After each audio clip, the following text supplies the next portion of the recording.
Hey guys, is Neeraj and watching Q tricks 2.0। शुरू हो चुकी है आज की 6 बजे वाली क्लास, जिसमें हम लोग करते हैं यूके पीएससी और यूके ट्रिपल एससी की सभी प्रतियोगी परीक्षाओं की तैयारी। और इसमें हम करते हैं क्विज होता है, ये हमारा जीएस का यानी उत्तराखंड सामान्य ज्ञान का क्विज होता है ये।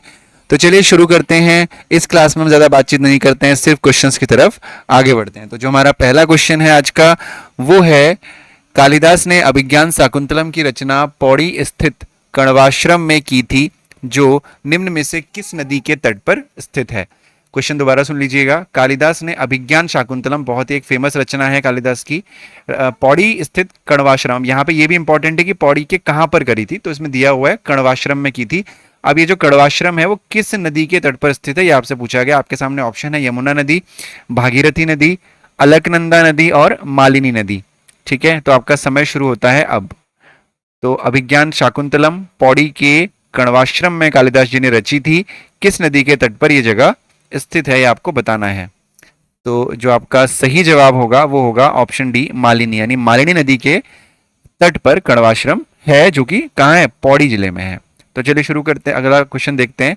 अगला क्वेश्चन है आपका, कुमाऊं का प्रथम स्वतंत्रता सेनानी किसे माना जाता है। तो आपके जो ऑप्शन है इस क्वेश्चन के लिए वो है, ऑप्शन ए कालू मेहरा को, ऑप्शन बी मोहन सिंह मेहता को, ऑप्शन सी बद्रीदत्त पांडे को, ऑप्शन डी गोविंद बल्लभ पंत को। क्वेश्चन है, कुमाऊं का प्रथम स्वतंत्रता सेनानी किसे माना जाता है। ऑप्शन आपके सामने है, आपका टाइम शुरू हो चुका है। ऑप्शन ए है कालू मेहरा, ऑप्शन बी है मोहन सिंह मेहता, ऑप्शन सी है बद्रीदत्त पांडे और ऑप्शन डी है गोविंद बल्लभ पंत। ये सभी नाम बहुत ही फेमस नाम है। ठीक है, तो इसका जो आंसर होगा वो होगा ऑप्शन नंबर ए होना चाहिए। हाँ, option number A Kalu Mehra. ठीक है, तो कुमाऊं का जो प्रथम स्वतंत्रता सेनानी है वो कालू मेहरा को माना जाता है। ठीक है, तो ऐसे ही हम लोगों को क्वेश्चंस की प्रैक्टिस करते रहनी है। जैसे जैसे हम क्वेश्चंस की प्रैक्टिस करेंगे, आप लोग अगर लाइव आ जाओ कई सारे स्टूडेंट्स, तो जो है मैं क्लासेस जो है और आप लोग इसके कमेंट में आंसर भी कर सकते हो। अगला प्रश्न है आपका, कुनिंद वंश का सबसे शक्तिशाली शासक कौन था। जो कुनिंद वंश था, बहुत सारे वंश उत्तराखंड में रहे हैं, कुनिंद वंश रहा है, कत्यूरी वंश रहा है। तो जो कुनिंद वंश था उसमें कई सारे शासक हुए, तो जो सबसे शक्तिशाली शासक जिसको माना जाता है वो कौन है। ऑप्शन है आपके सामने, Amogh Bhuti, option B Kanakpal, option C Fateh Shah, option D Upendra Shah. Question ध्यान से सुनिएगा, कुनिंद वंश की बात की गई है, और भी वंश आपको पता होंगे, चंद वंश है, कत्यूरी वंश है। तो कुनिंद वंश का जो शासक था, जो सबसे शक्तिशाली शासक जिसको माना जाता है, वो कौन है। टाइम आपका शुरू हो चुका है, जल्दी से कमेंट सेक्शन में आंसर बताइए। ठीक है, लाइव क्लास है, अटेंड करिए, रेगुलर आइए 6 बजे। ठीक है, तो जो आपका सही जवाब होगा वो होगा अमोघ भूति। ठीक है, अमोघ भूति आपका सही आंसर होगा। ठीक है, तो अगला प्रश्न हम बढ़ते हैं अगले प्रश्न की तरफ हमारे। उम्मीद करता हूं कि आपको क्लास अच्छी लग रही होगी। अगर अच्छी लग रही है तो लाइक ज़रूर करिएगा क्लास को और शेयर करिएगा अपने दोस्तों के साथ। और अगर अभी तक आपने चैनल को सब्सक्राइब नहीं किया है तो चैनल को सब्सक्राइब जरूर करिएगा, क्योंकि उत्तराखंड लेक्चरर के लिए जो स्क्रीनिंग टेस्ट है उसकी पढ़ाई शुरू हो चुकी है। उत्तराखंड डीएलएड की बहुत ही जल्द होने वाली है। अगला प्रश्न देखते हैं, खतलिंग हिमनद का उद्गम स्थान कहाँ है। खतलिंग हिमनद का उद्गम स्थान कहाँ है। ऑप्शन आपके सामने है, जलकुर नदी का, भिलंगना नदी का, पिलंग नदी का या बालगंगा नदी का। इन चारों में से किस नदी का उद्गम जो है खतलिंग हिमनद है। ऑप्शन आपका टाइम शुरू हो गया है, तो जल्दी से बताएं क्या आंसर होगा। तो इसका आंसर होना चाहिए, वो होना चाहिए ऑप्शन नंबर बी, भिलंगना नदी का। ठीक है, अगला प्रश्न देखते हैं, किस वृक्ष को उत्तराखंड का वरदान कहा जाता है। किस वृक्ष को उत्तराखंड का वरदान कहा जाता है। आपके ऑप्शन है बुरांस, बांज, चीड़ या भोजपत्र। बुरांस, बांज, चीड़ या भोजपत्र। तो बुरांस, बांज या चीड़, भोजपत्र। टाइम शुरू हो गया है। उत्तराखंड का वरदान किसे कहा जाता है ये आपको बताना है। जल्दी से कमेंट सेक्शन में आंसर बताइए कि क्या इसका आंसर होगा। तो जिसका आंसर होगा वो होगा ऑप्शन नंबर बी, बांज। ठीक है, क्यों, क्योंकि बांज के जो पेड़ होते हैं ये बारिश कराने में इनका बहुत बड़ा योगदान होता है, और उत्तराखंड में बहुत ज़्यादा बांज के पेड़ पाए जाते हैं। और जहाँ तक मुझे जानकारी है शायद पूरे देश में उत्तराखंड में ही सबसे ज़्यादा बांज के पेड़ हैं, पहाड़ी क्षेत्रों में, प्लेन क्षेत्र में नहीं। ठीक है, मैदानों में नहीं है, पहाड़ी क्षेत्रों में है। तो बढ़ते हैं अगले प्रश्न की तरफ। तो जो अगला प्रश्न है, रामगंगा बांध को किस नाम से जाना जाता है। ठीक है, इसके ऑप्शन है आपके सामने, गंगा बांध, कालागढ़ बांध, चिम कॉर्बेट बांध या इनमें से कोई नहीं। तो रामगंगा बांध को किस नाम से जाना जाता है? टाइम शुरू होता है आपका अब, जल्दी से बताइए, ऑप्शन आपके सामने है।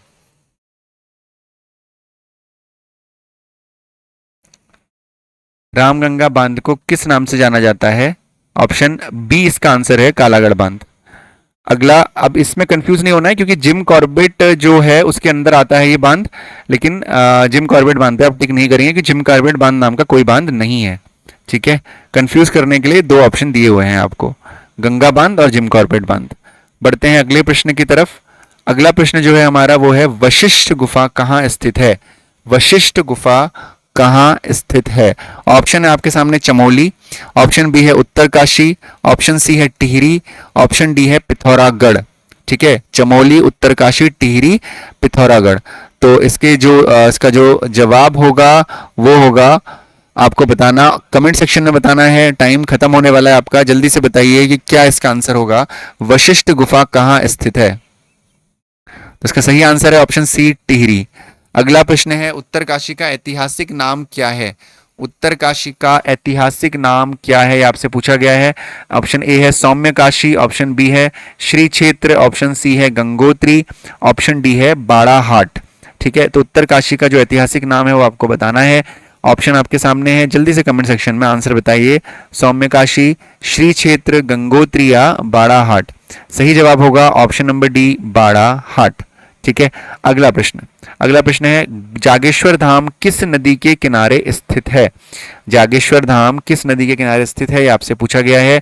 Option A Ramganga, option B Kali Ganga, option C Gauri Ganga, option D Jata Ganga. ठीक है, तो रामगंगा, काली गंगा, गौरी गंगा या जटा गंगा, जागेश्वर धाम किस नदी के किनारे स्थित है? तो ऑप्शन है आपके सामने, तो जल्दी से बताइए, समय आपका खत्म होने वाला है।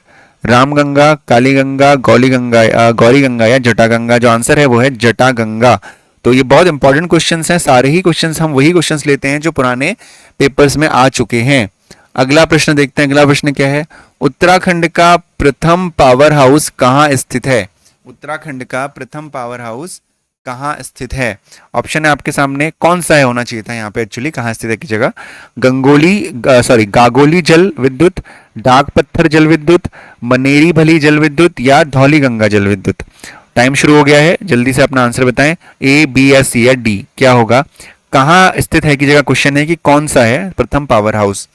तो जो आपका सही जवाब है वो है ऑप्शन ए, गागोली जल विद्युत। ठीक है, तो ये आपका उत्तराखंड का प्रथम पावर हाउस है। ठीक, तो बढ़ते हैं हम अपने अगले प्रश्न की तरफ। तो जो हमारा अगला प्रश्न है वो है, उत्तराखंड का सबसे ऊंचा बांध क्या है, कौन सा है? मतलब बेसिकली आपके ऑप्शन है कोटेश्वर बांध, नानक सागर बांध, टिहरी बांध या जमरानी बांध। ध्यान रखिएगा, ऊंचा पूछा गया है, बड़ा नहीं पूछा गया है। टाइम आपका शुरू हो चुका है, जल्दी से बताएं, ऊंचा पूछा गया है, बड़ा नहीं पूछा गया है। ऑप्शन ए है कोटेश्वर, बी है नानक सागर, सी है टिहरी और डी है जमरानी। ठीक है, तो इसका सही आंसर है टिहरी बांध, जो सबसे ऊंचा बांध है। ठीक, तो बढ़ते हैं अगले प्रश्न की तरफ। तो जो अगला प्रश्न है हमारा, गढ़ केसरी के नाम से कौन प्रसिद्ध है? किस व्यक्ति को गढ़ केसरी के नाम से जाना जाता है? ऑप्शन ए है मुकुंदी लाल, ऑप्शन बी है भैरव दत्त धूलिया, ऑप्शन सी है अनुसुईया प्रसाद बहुगुणा, ऑप्शन डी है जोध संघ नेगी। तो आपका समय शुरू हो गया है। क्वेश्चन आपसे पूछा गया है, गढ़ केसरी के नाम से कौन प्रसिद्ध है? मुकुंदी लाल, भैरव दत्त धूलिया, अनुसुईया प्रसाद बहुगुणा, जोध संघ नेगी। तो सही जवाब जो है वो है अनुसुईया प्रसाद बहुगुणा को गढ़ केसरी के नाम से जाना जाता है। ठीक है, अगला प्रश्न देखते हैं। अगला प्रश्न है आपका, चक्राता में सैनिक छावनी की स्थापना कब हुई थी? चक्राता में सैनिक छावनी की स्थापना, ऑप्शन है आपके सामने 1857, 1862, 1866 और इनमें से कोई नहीं। तो जल्दी से आंसर बताएं, टाइम आपका शुरू हो गया है। 1857, 1862, 1866 या इनमें से कोई नहीं।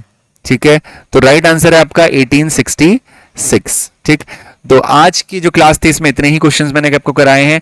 धीरे धीरे जब आपकी स्ट्रेंथ क्लास में बढ़ेगी तब क्वेश्चंस भी बढ़ेंगे। ऐसा भी टाइम आएगा जब 100 क्वेश्चन हम एक क्लास में लेंगे, लेकिन उसके लिए आपको भी कम से कम 100 स्टूडेंट्स तो हो तभी तो 100 क्वेश्चन लें।